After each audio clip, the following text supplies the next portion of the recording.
Iraq Israel যুদ্ধে হতাহতের সংখ্যা বিশ্লেষণ করলে বাংলাদেশের সড়ক দুর্ঘটনায় হতাহতের সংখ্যা তার থেকেও কয়েক গুণ বেশি।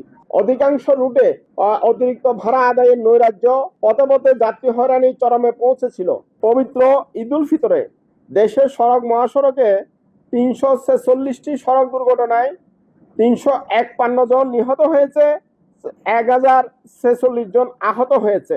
একই সময়ে আমরা রেলপথে ২৩টি দুর্ঘটনায় ৩৫ জন নিহত এবং ২২৩ জন আহতের তথ্য পেয়েছি। নৌপথে ৮টি দুর্ঘটনায় ৮ জন নিহত, ১৯ জন আহত হয়েছে এবং ৩ জন নিখোঁজের তথ্য রয়েছে। সড়ক, রেল ও নৌপথে সর্বমোট ৩৭৭টি দুর্ঘটনায় ৩৯৪ জন নিহত হয়েছে, ১২৮৮ জন আহত হয়েছে। বাংলাদেশ যাত্রী কল্যাণ সমিতির সড়ক দুর্ঘটনা মনিটরিং সেলের প্রতিবেদনে এই তথ্য উঠে এসেছে। একই সময়ে জাতীয় অর্থোপেডিক পঙ্গু হাসপাতালে সড়ক দুর্ঘটনায় আহত হয়ে ২,১৭৮ জন ভর্তি হয়েছেন। সম্প্রতি সময়ে ইরাক ইসরায়েল যুদ্ধে গত 15 দিনে হতাহতের সংখ্যা বিশ্লেষণ করলে বাংলাদেশের সড়ক দুর্ঘটনায় হতাহতের সংখ্যা তার থেকেও কয়েক গুণ বেশি।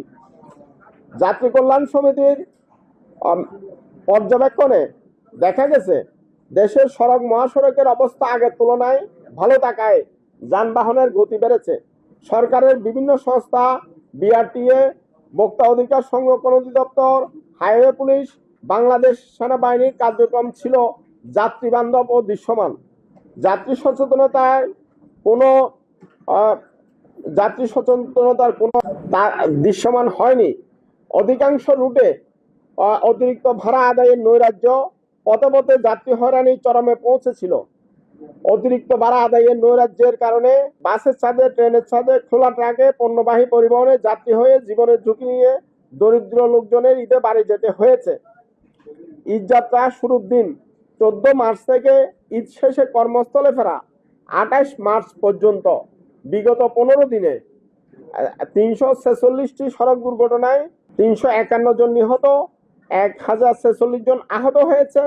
বিগত ২০২৫ সালের ঈদুল ফিতরে ৩15টি সড়ক দুর্ঘটনায় ৩22 জন নিহত এবং ৮২৬ জন আহত হয়েছিল।